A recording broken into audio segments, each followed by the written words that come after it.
Hi everybody, welcome back to 3 News Now. I'm Stephanie Haney. It's Thursday, November 21st, 2019. We've got your top headlines, trending topics, and what we're working on for you right now ahead of our 6 p.m. What Matters Most, 7 p.m. Front Row, and 11 p.m. What's Next TV shows.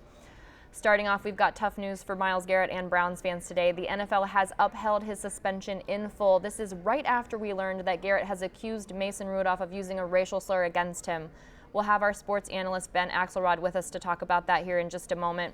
We're also going to take a look at Polk Jr., who is down in Florida for a $40 round trip, one-day trip down to Florida, courtesy of Frontier Airlines. Not courtesy of, he actually paid for it, but on Frontier Airlines. And then we're going to bring in 3 News' Danielle Serino, who's going to show us some kitchen gadgets that will make your Thanksgiving a lot easier. Before we take a look at the latest on the impeachment inquiry hearings as those public hearings finish out today. All right, we're going to bring in Ben Axelrod right away so he can let us know what's going on with Myles Garrett and how the NFL has upheld in full his suspension.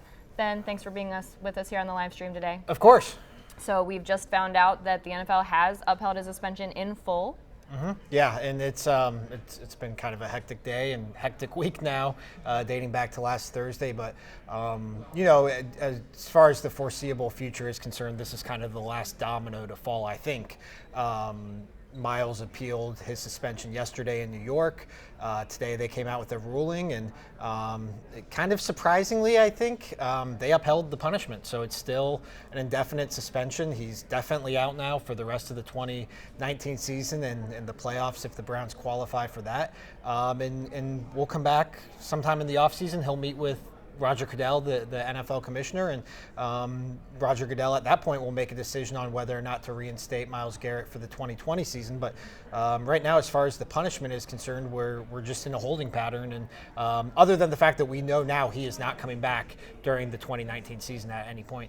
And we had written earlier today, we were looking at the fact maybe getting this decision on Thursday, and right before this decision comes out, we find out that Garrett has actually accused Mason Rudolph of using a racial slur against him. Do you think that had anything to do with the timing? I don't know. They certainly came out, I mean, if not within an hour of each other, pretty close to it. But yeah, that was the other thing that came out today was that ESPN's Adam Schefter and Josina Anderson reported that Myles Garrett, in his appeal hearing yesterday, made the case that Mason Rudolph used a racial slur, and that's what provoked him into the fight and the swinging his helmet and all of that. And that certainly adds a new layer to this. This is the first time we've heard that. Myles was asked if Mason said anything after the game, and Myles said, just look at the tape. I'm not going to get into specifics. From the reporters who were out in Berea today reading their tweets, none of the Browns players said that Myles had told them that. All the Steelers players, and as well as Mason Rudolph's attorney and agent, obviously came to his defense and denied that Mason Rudolph had done that. So at the end of the day, that's certainly a storyline, and that's something that I'm sure will be followed up on. But as far as Myles Garrett saying that, whether it was true or not, it didn't have any effect on his appeal, clearly. And neither did the fact that I know we had also previously reported that there was a precedent-based argument in his appeal as well. Yeah, that's Myles Garrett's appeal yesterday, according to Dan Graziano of the NFL Network, centered around the idea that, this isn't the first time a player has actually removed another player's helmet and swung it and hit him in the head with it. It previously happened in 2013 with Antonio Smith, who was a defensive lineman for the Houston Texans, and Richie Incognito, who is an offensive lineman for the Miami Dolphins. Smith removed Incognito's helmet, and not really, it wasn't the same kind of fight. He kind of just quickly removed the helmet and swung it back in his head. But at the end of the day, kind of a similar action. But the thing is, the NFL doesn't really deal with precedents. It doesn't set precedents and then follow them. It's completely arbitrary punishments. And, that was a preseason game between the Houston Texans and the Miami Dolphins. This was a nationally televised Thursday night game, the only game on, with a whole Friday news cycle to follow. It wasn't like this happened on the weekend. So it was all anybody talked about on Friday. And, the NFL handed down an indefinite punishment. They clearly, reading between the lines and reading some of the statements out there, wanted to make an example of Myles Garrett to prevent anything like this from ever happening again. And I don't know if they'll be successful, but they certainly have made an example out of him. And there was one suspension that was reduced, however, right? Yes, so Larry Ogunjobi, the Browns defensive tackle, his suspension was upheld. It's a one-game suspension. He'll miss the Browns game against the Dolphins on Sunday. Maurkice Pouncey, though, the Steelers center, he was the one who tackled Garrett to the ground after he hit Rudolph and kicked and punched him. He was suspended 3 games. The NFL announced that they reduced that to 2 games. I don't think it was ever going to go less than 2 games because they played the Browns in 2 weeks, and I don't think they want Maurkice Pouncey back on the field for that game. That makes a lot of sense. Yeah. I would have to say they're going to be very fired up when they head to Pittsburgh in 2 weeks. Yeah. All right, well, thank you for that, Ben. We'll Sure be thing. watching your reports for the updates on WKYC.com. Thanks for having me. Appreciate it. All right, in a little bit lighter news for Cleveland people who want to maybe get out of town, you can head to Florida for $40 round trip. That's what Mike Polk Jr. is doing today. Him and 2 of our producers here at 3 News have headed down to Florida on Frontier Airlines. They left at 6 a.m. this morning, and they are returning at 8 p.m., leaving Florida at 8 p.m. to come back here to Cleveland. We're keeping that story up to date live on WKYC.com. We'll drop that link for you in the comments so that you can check that out. While being down there, Mike Polk met up with WTSP anchor Candace Aviles down in Florida. Now, that is a fellow Tegna station, and Candace took Mike out to her favorite restaurant, Frenchie's on Clearwater Beach. We also checked in with Mike on lunch break live today. He was in the water down there with his pants rolled up to his knees, as one would do if you're doing a live shot from the water. And we also caught up with him as he was feeding alligators at a place called Croc Encounter. Not crocodiles, they were alligators down there. So Mike Polk is having a lot of fun down in Florida today. We'll see him back when he comes down here. I do have to say, though, I'm looking out the window right now and it's raining, so hopefully he doesn't have any weather delays when he gets back here to Cleveland. Hopefully he makes it back here in time. All right, now we're going to check in with 3 News' Danielle Serino. She has all the information we need to know about kitchen gadgets to make our Thanksgiving easier. Danielle, thanks for joining us. Absolutely. We found some really terrific stuff out there. We had Lucky's Market in Cleveland. I don't know if you're familiar with them. It's this really cool place where they have this like sip and shop thing, and you could drink as you shop. They have DJs on. I love that. Thursdays, Fridays, and Saturdays, and it's mostly organic food. And you can order your entire Thanksgiving meal there pre-made. Okay. Everything, you know, from the turkey to the side dishes. Well, that's the tip. That's what you need to know. Okay. Yeah, right. So forget the gadgets. No, but it was a really cool place. That's the only reason. And I've never been there. They were telling me about it. But we tested a bunch of products to make it easier. One, and this was my favorite, is the potato peeler.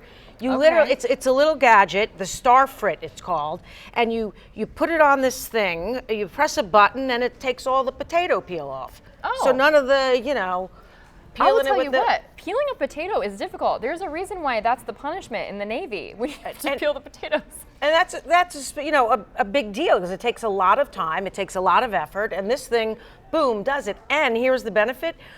Once you get the peel off, if you want to still keep using it, you can make curly fries out of it with that. Ooh. So how cool is that? That is genius. Then we did a potato ricer, and of course I asked the question, why is it called a ricer if it's for potatoes? Right, that And doesn't I seem didn't to get make it, sense. but because it's supposed to make the potatoes into very little rice-like pellets. Okay. It didn't really do that. They were a lot bigger, so you'd still have to use your masher to get them mashed. But what we did like it for is if you didn't have that potato peeler, you can put potatoes in there with the skins on them. Okay. And it keeps the skins out. So it peels the potato that way and then mashes it a little bit. Interesting. So I thought that was really cool. And this is called the ricer. That's the OXO potato ricer. Okay. So you also checked out some gadgets that will help us with the turkey. Yes. Am I right? This very cool thermometer. Usually you either have to have a turkey with the pop-up thing or you got to keep going back and forth checking it. This one is a wireless one. So you put the thermometer part and it's got this long cord that you can keep it in the bird, a probe, but the gadget sits outside the oven, and then you walk around with a little remote thing, and it just goes off. So you can be sitting with your guests, entertaining, working on other stuff, and it just goes off. Is it like a pager? Is it kind of like a pager? I get, but it's wireless, yeah. So Okay. it just communicates with each other, and you know we used it, we loved it, it was great. Now this is one of the most important products, at least for me, and You have to watch the story to see what happened when I tried to take the turkey out of the pan and move it to the plate. Oh, that okay. was a whole thing. I feel like that would be my challenge as well. I'm incredibly clumsy. Yeah, but as am I. So this is a lifter, a silicone lifter that you keep on the turkey while it's baking because it's heat resistant to like 450 degrees, and you just lift it and put it on the plate. It was awesome. It really was terrific. That sounds pretty great. That was called the Bonbon Meat Lifter. The Bonbon Meat Lifter. Okay. And then we had one more product, which was a gravy separator from Williams-Sonoma, and those are that's for people who Wait, don't you have to separate your gravy? Well, what it does is if you want to pour from the bottom of the pan, some people don't like the fattiness. It gets the fat out of it and it collects the little skin parts. So you pour that into it. It's a strainer. Then your gravy's in there. You take it off and just pour it on. So it's much easier than scooping, from the pan. That does sound very easy. It. Yeah. So I really loved these gadgets. We really thought about them and didn't just do, the ones that are pitched to us. And coming up in December, we are going to do baking product gadgets, as well as stuff to make cocktails. Or serve drinks at a party. And there were some really neat gadgets for that as well. I mean, I like baking, but I also like making a good cocktail. So I'm very excited for that. So so you got double going. All of these gadgets, I think people are really going to be interested in. Okay, cool. So we're going to see that tonight. On which show will that be in tonight? Tonight we're on Thanksgiving Gadgets. That's on our 11 o'clock. Okay. And then first and second week in December, we're doing baking gadgets and the help with the cocktail parties. Okay, we'll bring you back in so you can tell us all about those gadgets when that comes on. Thank you, Danielle. Thank we appreciate it. Yep, all right, absolutely. So 11 p.m. tonight, what's next? You'll be able to see all those gadgets that Danielle described to us in person. Okay, now taking a look at what the latest is on those impeachment inquiry hearings, what's going on today. We have a link for that we'll drop in the comments for you to check that out. Just to bring everybody up to speed in case you're not up to speed, this inquiry is all based on allegations that President Donald Trump sought investigations of political rival, former Vice President Joe Biden and his son in return for U.S. military aid that Ukraine needed to fend off Russian aggression, and for a White House visit that the new Ukrainian president wanted in order to demonstrate that he has backing from the West. So today we heard from key impeachment witnesses, and those witnesses made an indication that it was clear that Trump's personal lawyer, former New York City Mayor Rudy Giuliani, was pursuing political investigations of Democrats in Ukraine. Their testimony undercuts the president's argument that he only wanted to root out Ukrainian corruption. That's what the president has been saying. So today we heard from State Department official David Holmes, and he said that he understood Giuliani's push to investigate, quote, Burisma, end quote. That's the Ukraine gas company where Joe Biden's son Hunter served on the board. He understood that was code for the former vice president and his family. Former White House advisor Fiona Hill warned the hearing that Giuliani had been making, quote, explosive, end quote, and, quote, incendiary, end quote, claims. Now, yesterday, Donald Trump said that at the time of the call with the Ukrainian president that's at the basis of this investigation, that was back in July, he said yesterday that at that time he said, I want nothing, I want nothing, I want no quid pro quo. Today are the last scheduled public hearings in the impeachment inquiry, so now the House will have to decide if the Judiciary Committee will draw up articles of impeachment, and at that point, if the Judiciary Committee in the House approves those articles of impeachment, then they will go to a full vote in the House if it gets to that point where they draw up the articles for a vote. So that's what's going on, the latest with the impeachment hearings right now. We will have that live as well on WKYC.com, so keep checking with us for that. This has been 3 News Now. If you haven't already, please like our Facebook page. We really appreciate you participating in the comments here, and follow along to make sure you catch up with us every afternoon.